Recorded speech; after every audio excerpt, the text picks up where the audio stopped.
इस साइड से थे।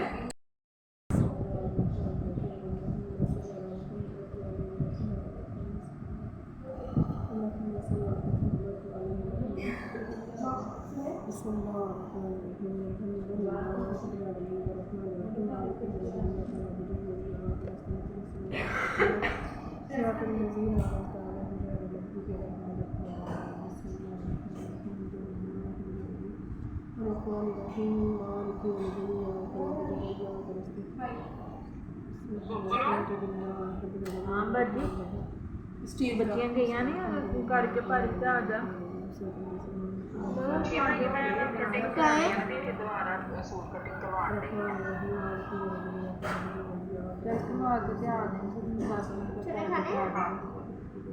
ये 10 मिनट नहीं लगेंगे, थोड़ा टाइम लगेगा, तुम करो अपना काम करो।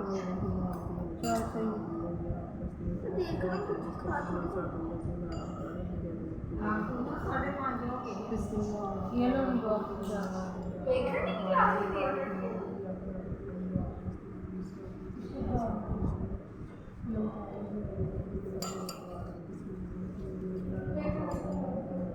जाओ मुझे कुछ कर लिया